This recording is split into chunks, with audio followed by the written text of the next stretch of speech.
And the cartels have been formed ever since, have become much bigger, more powerful cartels which can literally command governments, sometimes to go to war on their behalf, have occurred. The economic crash of 2008 and 2009 was an engineered crisis designed to cripple sovereign nations globally to make way for a world currency and a new Bank of the World. China's holding, what, 1.5 trillion worth. All over the world, they're holding U.S. currencies. They want to get out of them in a way where they're not going to lose on their investments. There's going to be a world currency. There's going to be a new reserve currency. They're going to push it through the IMF. That's going to be the banksters that are going to be in charge of it. It's going to happen, and it's going to happen sooner rather than later. There was also a question to Geithner. Do you think that the U.S. dollar ought to be replaced? And he blew it. He had a moment of candor where he said, yeah, we're considering that. So on that day, the dollar went down 1% within a couple of minutes. Chinese government proposal about a global currency and about the IMF regulations, the new IMF idea about the general agreements to borrow and having a faster ability to disperse to the emerging market. As I understand this proposal, it's a proposal designed to increase the use of the IMF's special drawing rights. We're actually quite open to that suggestion. Timothy Geithner's comment about global currency is not off the table because it's not off the table and it's going to come. The whole world is ready to bail out of bucks. They just want to do it in a way where they're not going to lose on their investments. That's all that's going on. All the people around the world, the Japanese who have $1 trillion, the Chinese who have $1 trillion, the Saudis have $1 trillion, the Europeans something similar, they're all going to dump it at the same time. The rush for the exits. And that will then create hyperinflation. When America finishes supplying the manpower and the military for standardization of the world into the one system, and they want a secular world society with a hint of greening and Gia worship for sustainability reasons. America, as they're finishing off this agenda, they'll be pulling the rug from underneath Americans at home at the same time towards the latter stages. When the dollar starts to slide, and this was always the nightmare of Paul Adolph Volcker, who is now sitting in the Obama White House, once the dollar starts to go, there's nothing to stop it. There's no useful way that you can stop it once it begins to gather momentum. So I think we're facing the probability of some form of dollar panic combined with hyperinflation sometime during the Obama presidency. They're now pulling the rug away from under the feet of the people. They're becoming rapidly a non-manufacturing country. Any country that can't manufacture its own goods, even for self-defense, therefore is no longer sovereign, independent, and able to sustain itself, which tells you that this is all part of the plan. It started with the very beginning when you established that there was a Federal Reserve System given the power of the state to create money out of nothing and to do so without any regard to will of the people, without any regard to what's behind the money system. In other words, strictly political and economic motives for the bankers and the politicians. Once you granted that power to a group, the Federal Reserve System, the economic crisis was inevitable. This has happened before. Every time in history when the government was given the power, or a group of banks in conjunction with the government was given the power to expand the money supply at will, those economic systems always wound up in crisis and always collapsed. So there's no reason to believe that the United States was given some kind of a get-out-of-jail-free card, an exemption from the processes of history.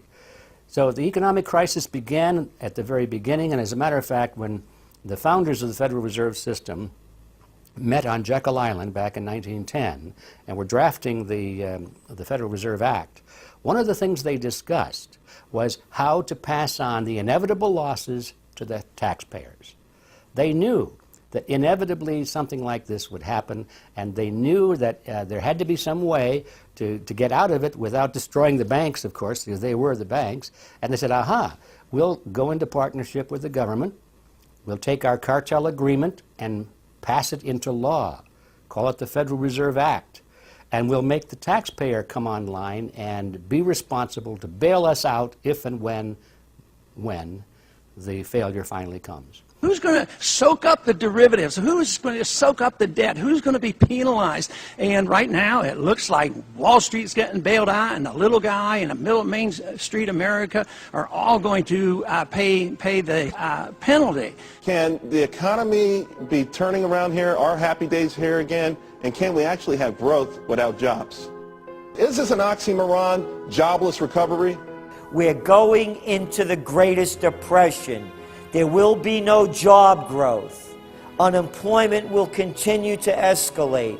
Along with it, so too will crime, poverty, kidnappings, boss snappings. And the more things spin out of control, the harder the hammer is going to come down by the federal government to keep everyone in control. Power is much, much more important to them than money is. Money is only a ways to the means. Power is the end result. The elite's main goal is to destroy national sovereignty and individual independence.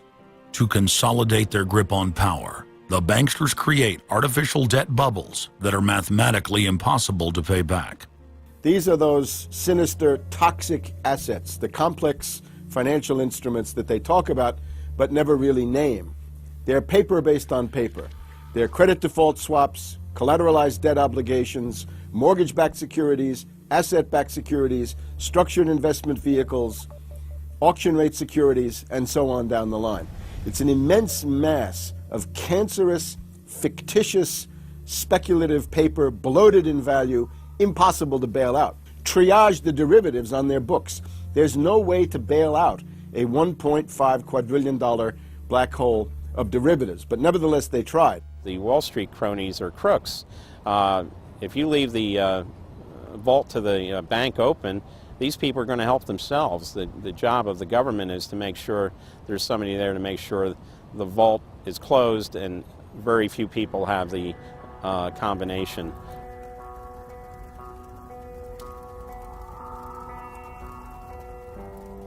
I'm William K. Black, Associate Professor of Economics and Law at the University of Missouri at Kansas City. I was a senior regulator in a number of different positions during the heart of the savings and loan crisis.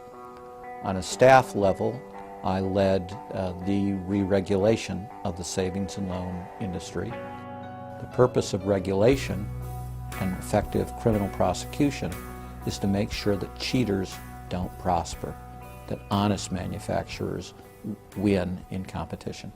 The primary driver of the current crisis is accounting control fraud. These are frauds led by the CEOs of the major lending institutions and major banks and institutional buyers of toxic waste product.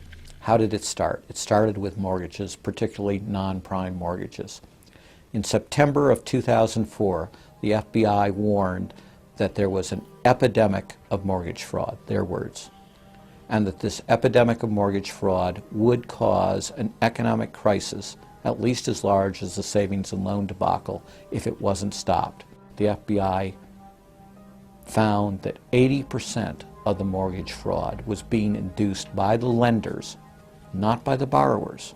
You know, much of the rage has been against the borrowers, but if you want rage, it should be at the CEOs who became fabulously wealthy by following a strategy based on fraud. The Wall Street people and their friends here at the Federal Reserve and at the U.S. Treasury and down the Washington Mall here at the U.S. Capitol. That's where the damage was done, and if people want to vent their anger, they need to vent it against these people. Between the Bush-Paulson administration and the Obama, Summers, Geithner, Volcker administration, there's really a total continuity of economic and financial policy. Geithner was on board at the Fed, the New York Fed, dealing with all these institutions. He didn't get it. And then we